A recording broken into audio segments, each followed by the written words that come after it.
সেলিমপুর পল্লীর এবারের বিষয় ভাবনা হলো নির্মিতি, দেবীর নির্মাণ। কিন্তু তার দুটো পর্যায় থাকছে।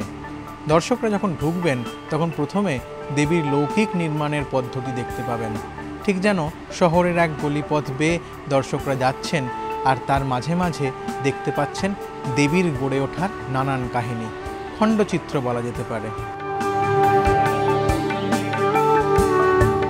দ্বিতীয় পর্যায়ে যখন মানুষ পৌঁছবেন দর্শকরা দেখবেন সেই লৌকিক পর্যায় পেরিয়ে যেখানে দেবতাদের মাধ্যমে দেবীর সৃষ্টি হচ্ছে, অর্থাৎ 10 জন দেবতা ঘিরে রয়েছেন এবং সেভাবেই যে দৈবিক নির্মাণের গল্প সেটাকে তুলে ধরা হচ্ছে।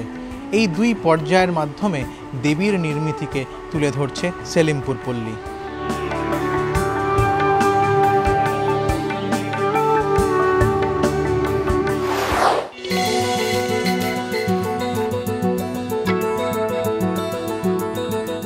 ভারতীয় সংস্কৃতির আবহে রাধাকৃষ্ণের গল্প বরাবরই একটা আকর্ষণীয় উপাখ্যান, আর সেই উপাখ্যানকে আরও আকর্ষণীয় করে তোলে গোপিনীদের উপস্থিতি।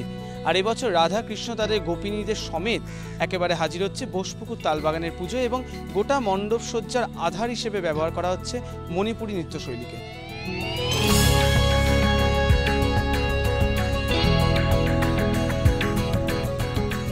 মণ্ডপসজ্জার সূক্ষ্ম কাজের পাশাপাশি নজর কাড়বে তার বিশালত্ব।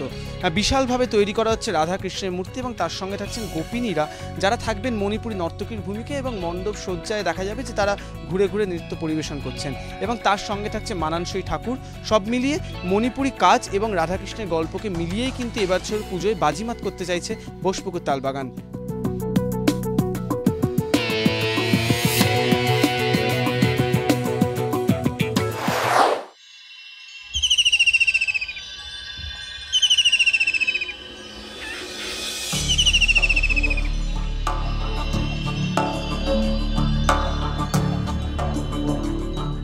শীতকাল শেষ হওয়ার মুখেই পাখিদের তৎপরতা বেড়ে যায়।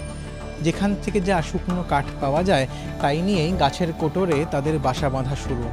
ধীরে ধীরে বুনতে বুনতে একটা বাসা তৈরি হয়, সেখানেই গড়ে ওঠে পাখির সংসার। আর এবারের শরতে তাদেরই খোঁজ নিচ্ছে শাহাপুর পল্লী আসর ক্লাব।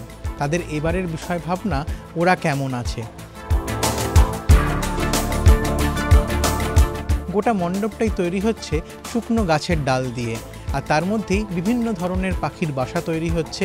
তার মধ্যে পাখিরা বসে থাকবে, তারা গান গাইবে, তাদের খবর জানাবে এই সমস্ত দর্শনার্থীদের। আর এভাবেই সেজে উঠছে এই পল্লী আসর ক্লাব।